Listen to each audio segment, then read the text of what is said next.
Welcome, fellow armchair generals. This is Gamer 1745 here with my continuing playthrough of Hearts of Iron 3's Black Ice 11.2, playing as America. Now, we had, I think it was last episode, but definitely last time we played, we sunk a Japanese invasion fleet that was heading for Honolulu, and that was very effective. We have lost, eventually, because we lost carrier aircraft, we lost the naval battle for Midway, or after they invaded, we got there, and then later after that they were able to send in an invasion force and took out Wake Island. But as you notice, there's now down to just a single division, it looks like, in an HQ here. That is because I think they used that garrison force to invade Hawaii. But what that does do for us is once we get a little better situated, we can try to counter invade. We do have, well, none there and none there, but there we do have, those are each two, we do have some carrier aircraft. Now, what that is showing me, and I do have another CVL to put with the other battleship group, I want every major fleet element to have a carrier aircraft group here. The carrier group, a bunch of them, just the battleships to just even have some. So we need to keep spamming those out, though we do also need to keep pushing our ICs up.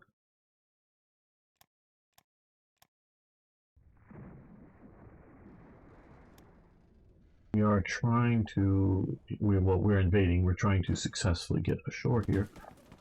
Looks like we're making a little bit of progress versus there. Okay. Yep, we sunk a Central Atlantic. I don't know what Japan, I guess they're probably trading with Germany or something. Costa Rica would like energy. Certainly Costa Rica.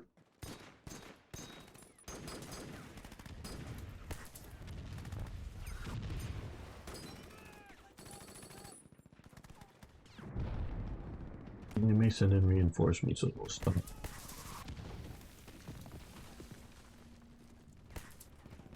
Yeah, we've had a convoy taken down here with probably subs, but I don't know.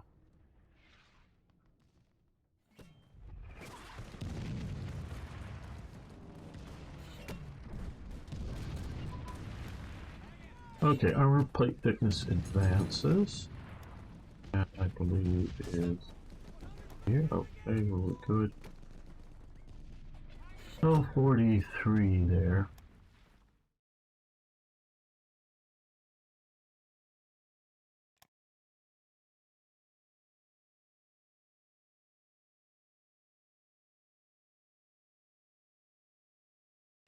We're just not built. Not that I don't want to build these units. We're just not building them because choices need to be made, and I do want to fight the naval war in the Pacific as choice number one. Yeah, we'll do that, although we're not really occupying much in the way of countries. Partially because I'm looking and I'm seeing the Soviets doing reasonably well. They're still holding out in Leningrad, but yeah, the Finns have pushed out, but reasonably well here, and you can see that the Russians have pushed. Here, the Germans are pushing back, it seems, but still, they're doing well, and the British are doing reasonably well here in North Africa. Now, they had invaded Sardinia and had all but up to here, and then I guess the Italians pushed back, but I think they only had like a division. They lost a division there, and yeah, they've lost Cyprus. So this has been a very aggressive naval game for both sides, and it does look like the Iraqis are and others are dealing with reasonably well, dealing with the Saudis joining the Axis. So I think we're doing okay here.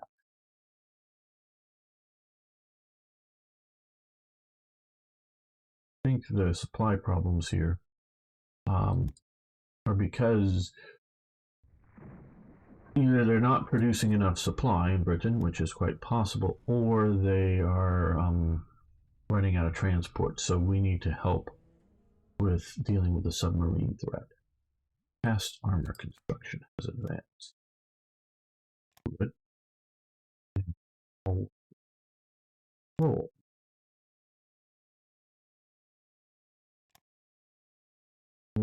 Um, building frigates, but we are building destroyers, so that's why we're researching better. And I do want to build another batch of destroyers as well.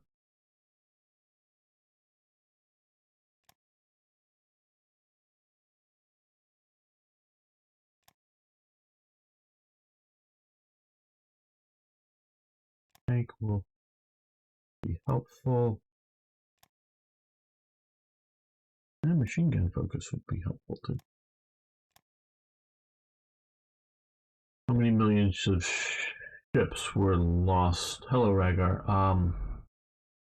By the UK. Well, I don't know right offhand. My brain doesn't work well on facts and figures. It's more works well on ideas and concepts, if you will.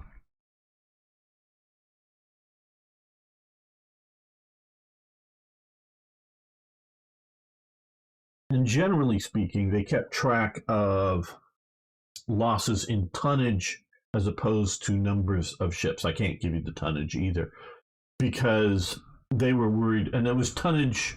I'm not sure if it was. I think it was just tonnage in hull displacement into the water as opposed to transport tonnage. But what was important wasn't like as if you were losing, combat vessels. That's a bit more onto the ship. For them, it was just how much transport capacity they were losing. And you also got to figure a lot, and I don't have a percentage, but I do think it's well more than half, especially because a lot of the sinkings happened in convoys. Most of the crews, get off, or most of the crew members get off the ships that are even sunk. Yeah, when you have a torpedo hit, depending on where it hits into the ship, it very well may kill some crew members, especially like if it's in the engine compartment, something like that, because you'll have men down in there. But a lot of times they can just hit in the hull and cause enough leakage, and everybody gets off. Not that it isn't a trying experience. And I would also say a lot of the sinkings that were happening, you could be lowering lifeboats or at least life rafts into the water well enough to get off. Yeah, there were individual ships way out wherever they got sunk, and you hear these multiple 20 days on a life raft and get found or something, and those did happen, but most was pretty quick. So it wasn't so much loss of life or even loss of talent, as an experience of crew members. It was much more of a loss in transport tonnage. And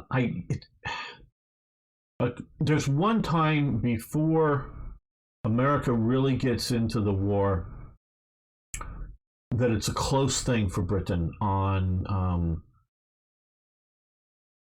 maintaining what it needed to maintain everything. I'm sort of saying it that way. In that, of course, the most critical thing for Britain is to bring in food. The second most critical thing for Britain is to supply its units overseas. The third most critical thing is to supply Britain's industry with things that it needs. That's sort of, because if the workers in the factories don't have food to work, it doesn't matter if they have all the resources there to, build stuff. And if they have all the resources to build stuff, but they can't get the stuff, whether it's bullets or aircraft or helmets or boots or whatever it is, to the soldiers in the field, it doesn't matter if you're building the boots or whatnot, because you need to supply the units in the field. That's sort of, the sort of hierarchy that they're looking at. At one point, it does get pretty bad for Britain, and then Britain starts to overcome it, partially with actually getting some of the ships going into operation. And the only reason the Germans really have a second happy time of it I've been reading a little bit about German submarine operations recently, but is because America comes in, and Admiral King has a history with Britain personally, as well as just generally don't like the British. So he does not want America to be secondary to Britain in anything happening, meaning putting like ships under British operational command. He does not want American naval vessels. This is to a point. At one point, they hear gunfire coming out of the room, and in one of the meetings between King and a few other British officials, and they literally wonder if one or the other is starting to shoot at each other, which sort of, in fact, they did, if I remember correctly. And I don't know how much the guys outside of the room knew what was going on, because it was fairly top secret. There was something called Pykrete that was developed in Britain, and basically it's ice, but with some other stuff mixed into it. And there was a thought of making these big mega that you could just, you don't have to like super freeze it. You just sort of refrigerate it enough and keep it going. And they were thinking about making big super carriers out of ice that was formed, not just taking a regular iceberg, but actually sort of making this. And they actually develop a test ship up in Canada somewhere that's still the remnants of it, shall we say, because it was mostly made out of water. But the remnants of it are like sitting on the bottom of some lake or something. No, they didn't shoot at each other. What was to show the strength of this. Again, memory, I don't remember everything, but I think it was Lord Mountbatten, brother of the future, or whatever. But they bring in some of this Pykrete, which is it's like straw and ice and some other chemical or whatever. And one of the things to show durability is they shoot at it with a pistol. Like they bring it into the office and sort of demonstrate it. And so they shoot at the Pykrete. And I think King gets hit with the bullet after it ricochets off, or his trousers do, or something like that. I mean, it's not like he goes to the hospital. But it's just sort of whatever. But oops, it could have been worse. But yeah, so they weren't actually shooting at each other. They weren't even mad at each other or upset when the gun, at least when the gunfire goes off. Well, he was just trying to, with a small block that they hand carried in, just trying to demonstrate its strength of this ice, which would have been super strong. I don't know that it was a good idea to have big floating carriers made out of these. Would have been super-sized carriers that could have easily been built. Meaning size wasn't the issue. It was other elements were the issue of whether to do them. And it was just really America getting into the war and taking over like the Azores and a few other things like that got control of the Atlantic, that sort of negated the need to it. But it would have had something like 20 or 30 foot thick wall, side walls on this carrier thing. So it would have been basically invulnerable to any sort of conventional attacks. And it was just repairable by simply keeping it, frozen. So yeah, but yeah, King does not like the British Navy, particularly some experiences in the First World War era, plus I think a generic anti-Britishness of some Americans, and left over from War of Independence and War of 1812. Especially not so much nowadays, but I would say back in World War II, there was sort of the last remnants of that kind of feeling. And America was not prepared and didn't want to take lessons from Britain about convoying. It wanted to develop its own convoying stuff. So the second happy time is where we were looking at this. It's only because America is just not prepared to deal. They didn't have a plan. What was it? Eisenhower or somebody says plans are useless, but planning is critical. You know, so they did not. So it was just really sort of haphazard. It's get all kinds of fairly quick, small civilian boats. Yeah, put some depth charges on them. So that they could drive over a submarine and drop a depth charge on it. Now, how is this little pleasure craft, biggish pleasure craft, shall we say? Don't you know where a submarine is? I don't know, but let's put some depth charges on these things. And so there's a lot of this sort of naval auxiliary type, whether they're manned by naval personnel or manned by civilians, if you will, or reservists or whatever they would have been temporarily sort of brought in as. And the idea is that if somebody else spots a submarine out there, they could at least run out there and bunches of them or whatever and drop some torpedoes on them, or depth charges on them. But it's really sort of haphazard and takes a while. So that's the only reason Germany really has a second happy time, is because America is so unprepared and they had not been preparing leading up to the war. And just like the start of this game, for me, we got, because the event fired, we got this territory here in Britain. And I did not bring over American destroyers and whatnot we had up here. That I should have brought all the destroyers out, put them into the right bases, and got them all out convoy rating before I hit the declare war button and go to war with Germany. So I didn't plan and prepare, and so we've lost a lot of convoys to the submarines that we didn't need to lose.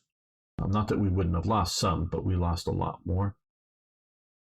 We have a DD here that has been pretty heavily damaged. We'll let that repair. Send it back out.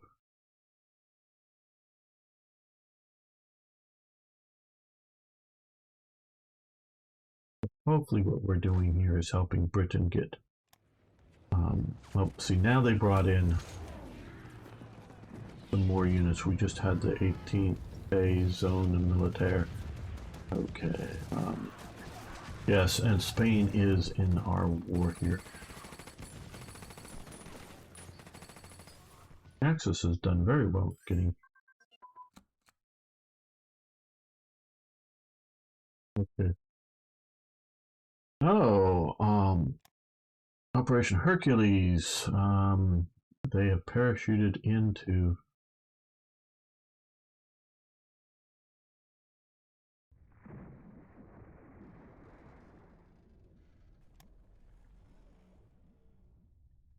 close air support prototype. Okay. Take a look at that, but let's manage our and light armor designs advanced. Very good. Hello, son.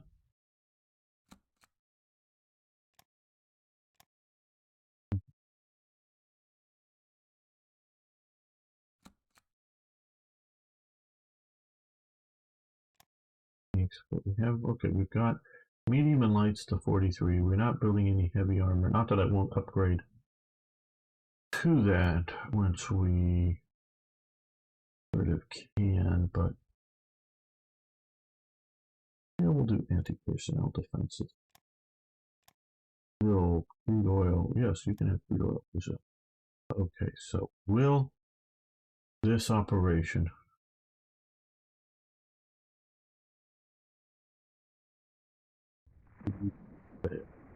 now I want to tell you, I watched a really fascinating a YouTube video on a war game that a bunch of guys played, that this one guy developed for the invasion of Malta. He had a large wargaming table, bigger than a uh, king size bed, in which he had some sort of printed map out or whatever, a sort of 3D. It looked of Malta and very realistic. With I don't know if they were glued or just placed there. Buildings that represented like not individual buildings, but multiple city blocks of the various cities and towns. So a small little village would just be like a couple little buildings on it. Um, and he had done a lot of research into Operation Hercules here, of the planned invasion, Italian and German, joint invasion, and he developed a war game based off of that, and wasn't too structured, but it was somewhat structured. And the big thing that he did for his war game was, after the first 24 hours, depending on die rolls, so you don't know what was going to happen, Hitler may pull out the German contingent, no matter how well it's doing on the ground. So you had like the first day or two or whatever it was that you knew that you could use them. And part of it was also on, and there were multiple die rolls, but on rumors. That was part of it. It was rumors of the British fleet happening to be coming, and so it was very sort of an iffy thing, how it would have happened.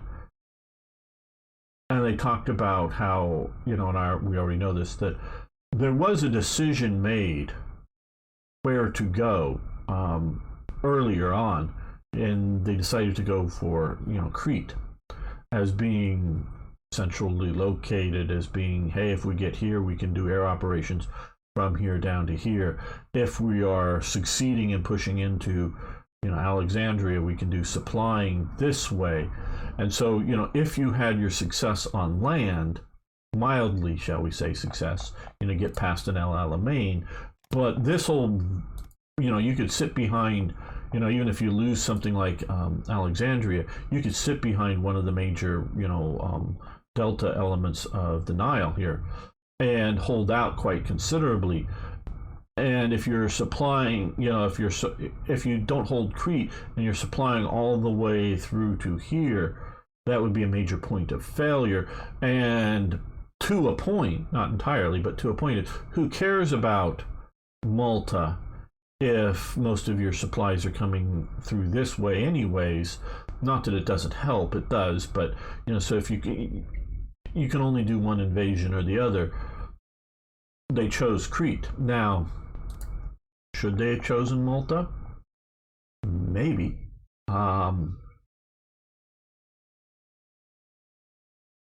I guess we could say yes. I guess we could say yes, because if you take out Malta, then I don't know, if you have the British just sitting here, and instead of withdrawing, they're not so much reinforcing the troops, because there were plenty of troops in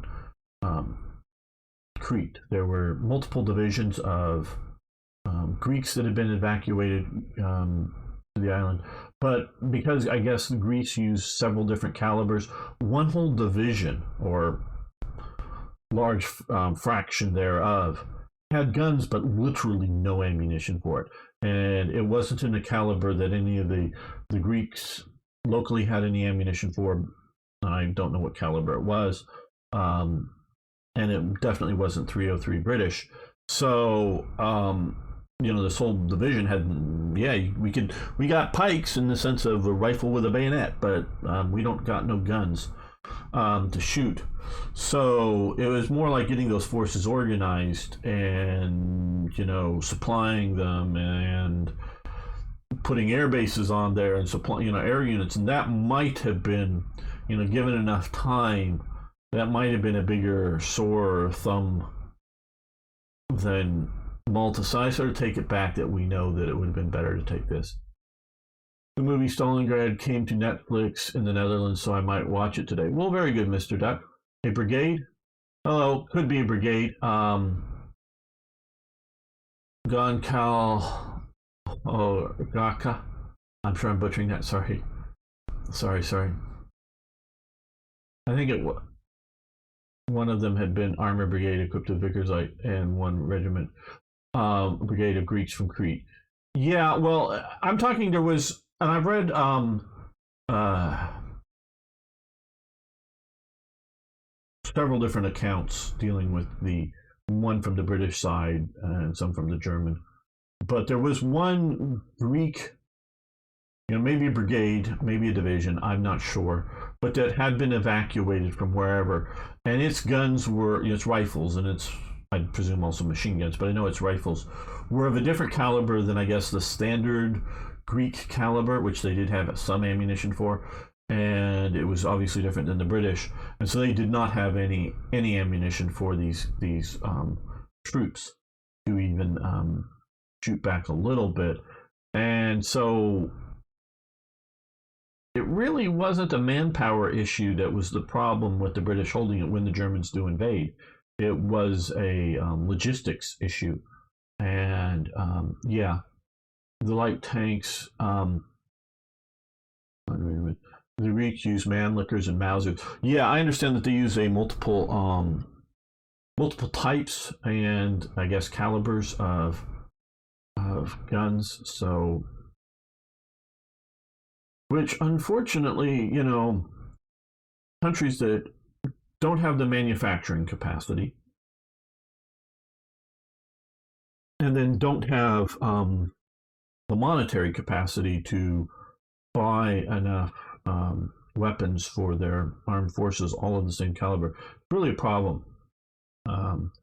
Like during World War One, I would say even more so than World War II, though maybe not. Production was the critical factor in the war.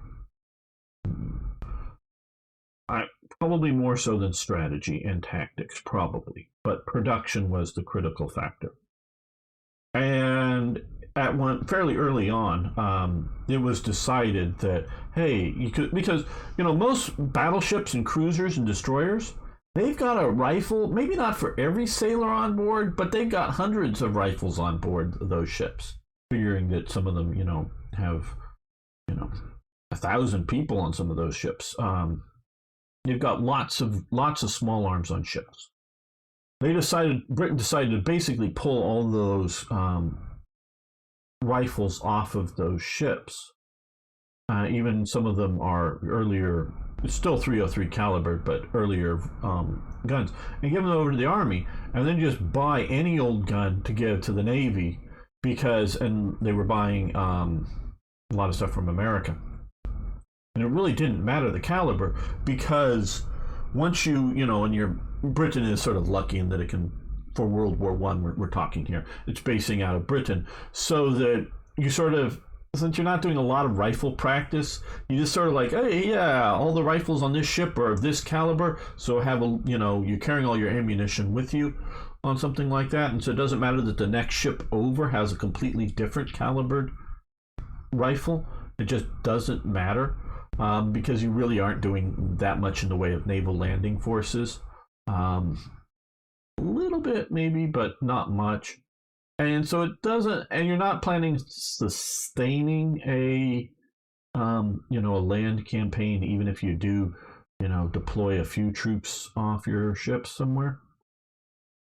And you may wonder, you do sort of things like, you can think of the Dardanelles campaign, but at times you do seize ports or whatnot.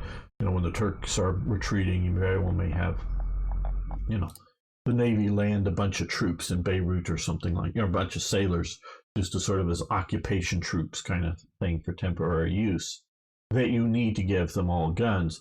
So yeah, it helps if they're all of the same caliber, but it's not as critical as with the Army. And so yeah, Greek had a little bit of a problem with it.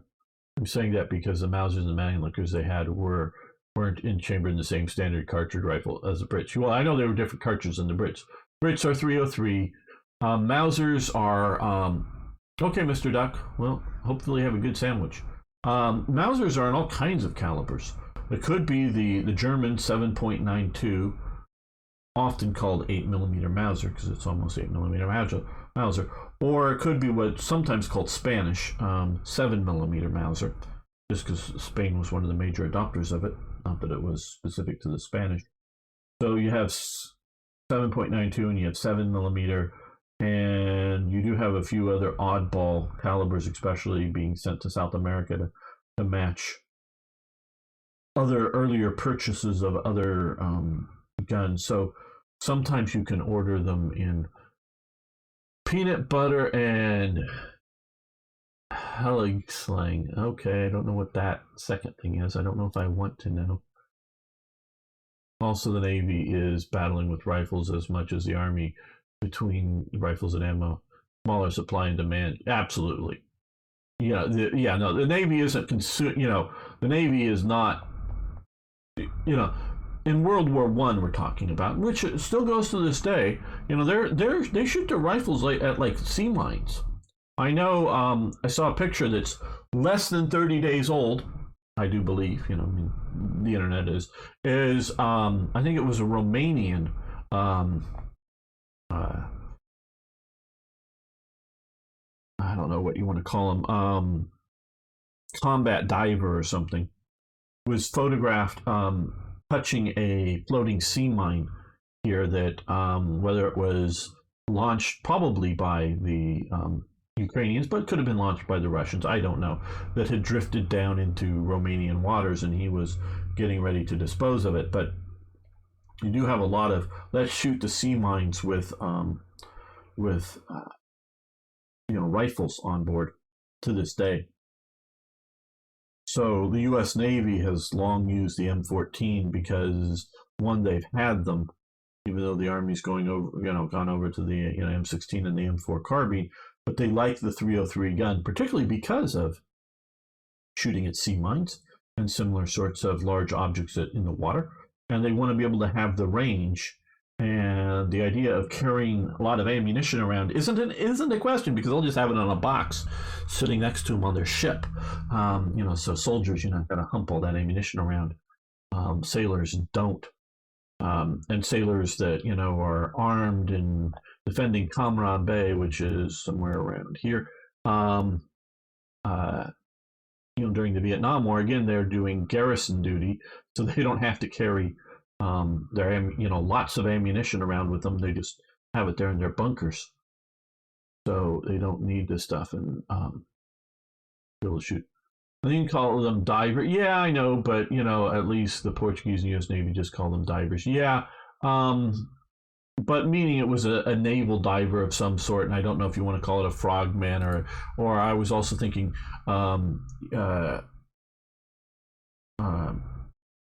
what is it, UDI? The specialty divers for blowing things up and whatnot. But yeah. So yeah, the Navy, and so yeah, I could see that had Germany not put pressure on the Crete garrison, the British might have decided to reinforce it with more, like I say, more equipment than they needed to send any more troops in there to garrison it. But that could have been a bigger, thorn in their side than Malta ever was. But we do know that Malta is very much near the critical junction here, where unless the Axis is holding Tobruk, Malta is so close, because you got to supply at least through Benghazi, if not back in Tripoli or some of these other. There were a few other very small things you would sort of kind of call ports, not even necessarily something you would get a ship in, but yeah, you could land some supplies that had been built along the coast. Okay. Oh yeah, we'll do Britain. Okay, the Iron Men have met. Okay, yes, we'll do this. These are just getting us these HQs. Broadcasting, yes. Let's see the plans. Monumental buildings. Let's see the plans. The Arizona was lost. Yes, I know. Bomber squadron you're using in the Philippines. Well, we can take a quick look at that here. We got reinforcements up.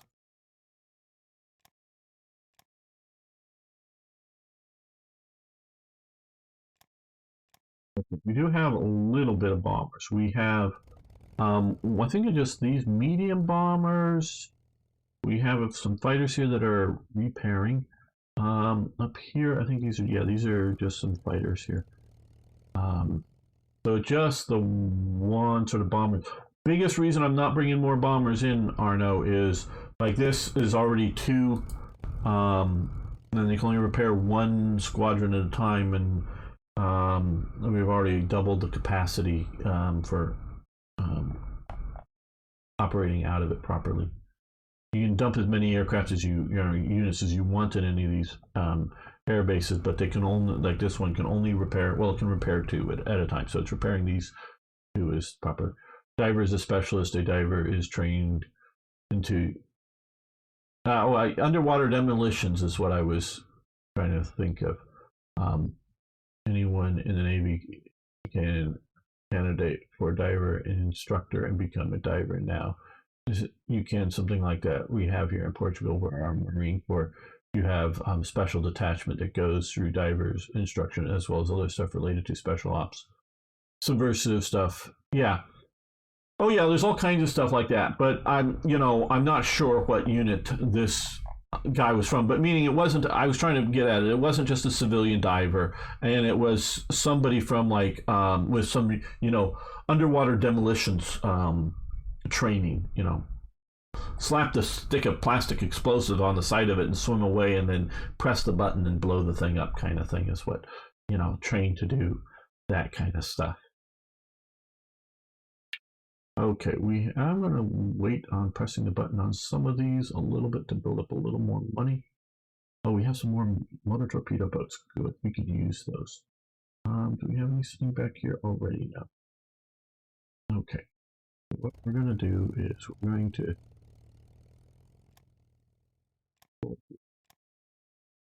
these guys have been working fairly well for us in the Philippines. Going after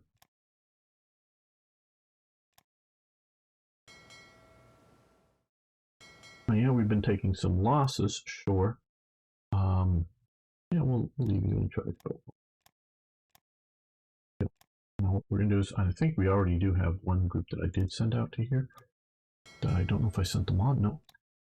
No, can I just down to 2 string? Do I have? I guess maybe we just have one that's length of 2. We'll send them on to the Philippines. Yep, good eating, Mr. Duck. Special debate here is called Destacamento de Acos Espaciales.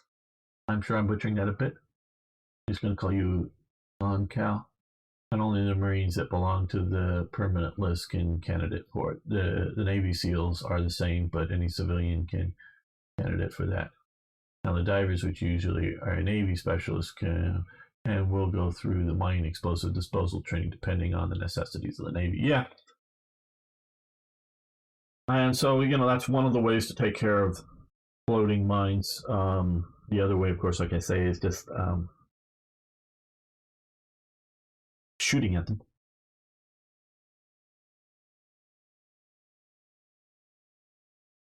Most sea mines are fairly large, fairly hollow, because you want them lighter than water so they float.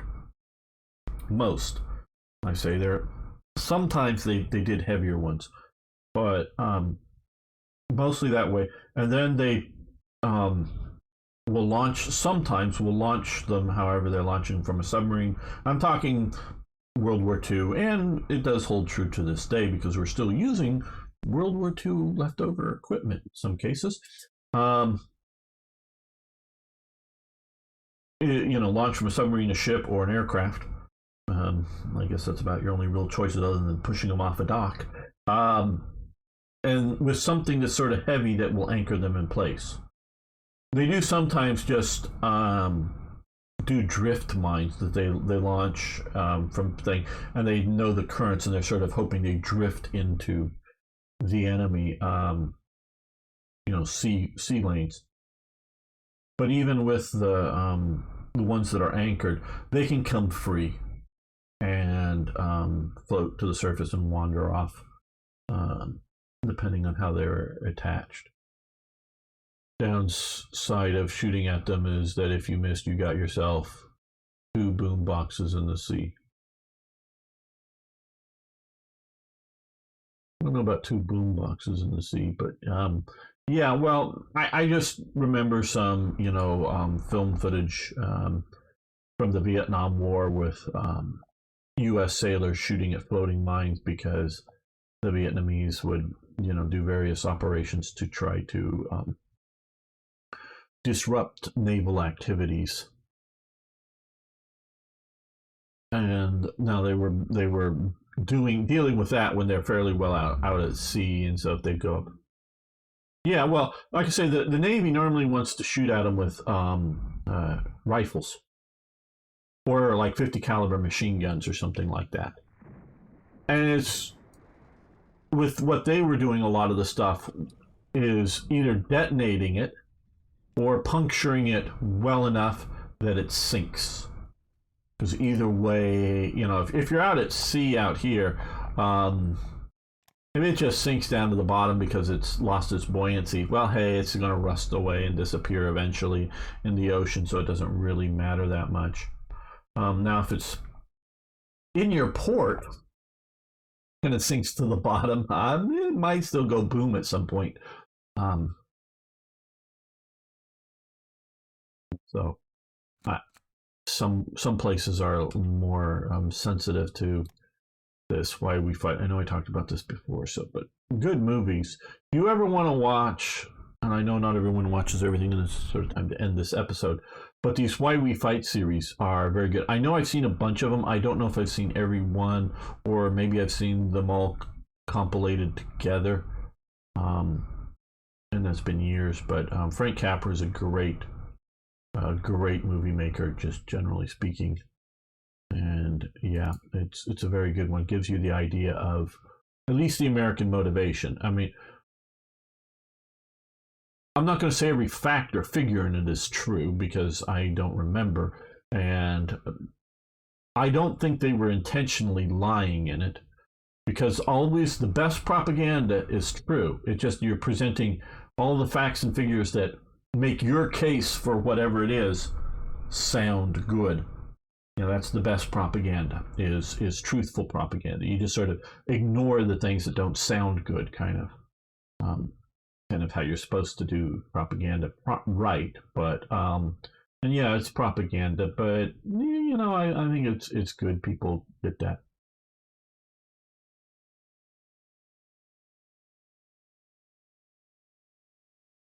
Yeah, it's that kind of thing. And they were, I think you would call them shorts. Not like shorts like in one minute, or one reelers. I think a reel was like 15 minutes. In the old 35 millimeter films that they would show, the movies were too long. The big hour and a half, 2 hour type movies were too long to all be on one reel of film. So they had ways of switching between projectors and switching the even the middle of the movie that people wouldn't notice as it flowed on. But they were one reelers, and these would be sort of newsreels, or like these things of propaganda to show why we fight, why it's worth fighting this war. Now, for the U.S., of course, you do have the thing, hey, they declared war on us, so why we fight? Because they attack, not because we wanted to. Some sources say that the Soviets killed more Polish than the Germans. What do you think about that? Okay, we'll talk about that in just a moment. We're going to end this episode, but we will get to that, son. I want to thank you so much for watching. Thanks for liking the videos. If you haven't already, Please hit that subscribe button and the like button. It really does help. Thank you so much.